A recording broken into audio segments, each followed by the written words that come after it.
Olá, gente, tudo bem? Saudações jurídicas para vocês. Vamos falar hoje do caso Plessy versus Ferguson. O que tem de tão interessante nesse caso? Gente, foi através dessa decisão que ficou decidido pela Suprema Corte quanto à constitucionalidade da doutrina dos separados mais iguais. E como que isso se deu, tá? Vamos voltar lá. E meados de 1890, em 1890, teve uma lei estadual do estado da Louisiana, a Separate Car Law, a lei dos carros separados. O que era isso? Ficou instituído que os trens deveriam ter lugares para vagões para negros e vagões para brancos. Como que isso acabava funcionando na prática? Na prática, como era muito caro você oferecer essas duas acomodações, aos negros ficava restrita a parte dos fundos, tá? Ou então, tinham vagões para negros bem mais simples do que os vagões para brancos. Isso causou, obviamente, né, uma insatisfação da população negra. E vamos lembrar que a segregação racial nos Estados Unidos da América é um assunto historicamente muito turbuloso, né? É turbuloso. Por quê, gente? Porque o que aconteceu em 1890?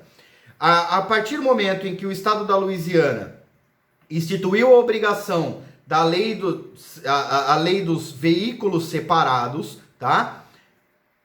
O Comitê de Cidadãos, o Citizen Committee, ficou revoltado com essa medida e resolveu afrontar o sistema. Aí devemos lembrar da desobediência civil.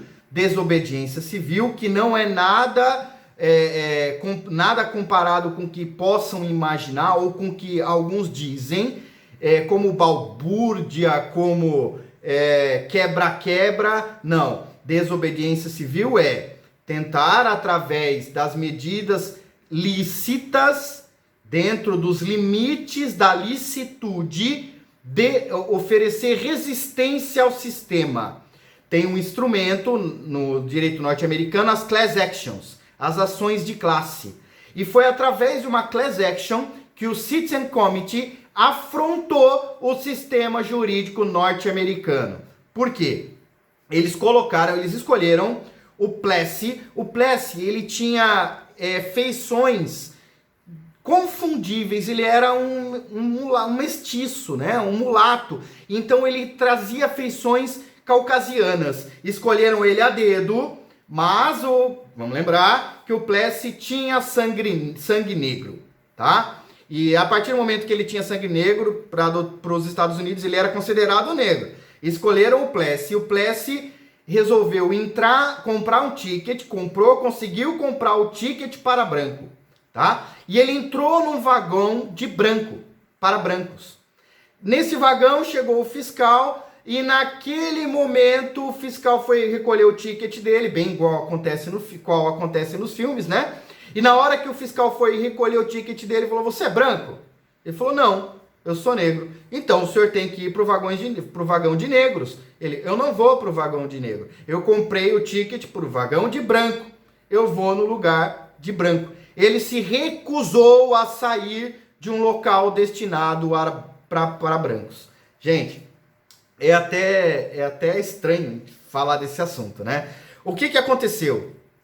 Isso foi parar na justiça, obviamente, e foi arguida a inconstitucionalidade daquelas leis estaduais que pregavam e impunham a segregação racial em locais públicos. Isso era alcunhado de a doutrina dos separados mais iguais. A corte, isso foi parar lá na Suprema Corte, e a Suprema Corte decidiu, por 7-1, declarar que a segregação nos Estados do Sul não violava a Constituição dos Estados Unidos, e em particular a 14ª emenda. A 14ª emenda que fala da igualdade. E por que eles decidiram isso? Porque eles falaram: não, eles iguais, todo mundo é igual. cada um vai ter a sua acomodação. Mas veja, nós não estamos tratando de desigualdade aqui. E teve uma coisa interessante, tá? Teve um voto dissidente, um juiz, o juiz Marshall, ele ficou muito conhecido porque ele foi o único voto dissidente, tá? Então, várias vezes, lá quando a gente vai estudar o direito norte-americano, festejam o juiz Marshall, mas vamos lembrar que apesar de ser contrário, ele inclusive disse, se nós declararmos constitucional a lei dos Estados do Sul que impõe a doutrina dos separados mais iguais, nós vamos estar cometendo o mesmo erro que nós cometemos com o caso Dred Scott. Lembra do caso Dred Scott? Então, ele já, por mais que ele falasse, olha, cuidado, a gente vai estar de novo, né, cometendo uma infâmia jurídica, uma infâmia constitucional. Mas, gente, se a gente for estudar o juiz Marshall, não estou querendo tirar o mérito dele de ter sido voto dissidente numa decisão absurda dessa, tá? Mas nós vamos encontrar que ele, inclusive, era a favor da supremacia intelectual caucasiana, branca, em relação à negra, tá? O que mostra, nada mais mostra do que esse assunto era realmente muito conturbado, muito mal entendido naquele momento ainda. Nós estamos no final do século XIX. Né? O Brasil até 1888 ainda era escravocrata, então nós estamos num momento muito de embate racial. Então olha só, através da decisão Plessy versus Ferguson de 1896, foi declarada constitucional a doutrina do separate but equal. Por isso que a gente encontra muitos filmes retratando, né, essa realidade de segregação racial. Gente, o Plessy, ele perdeu, mas ele ficou para a história.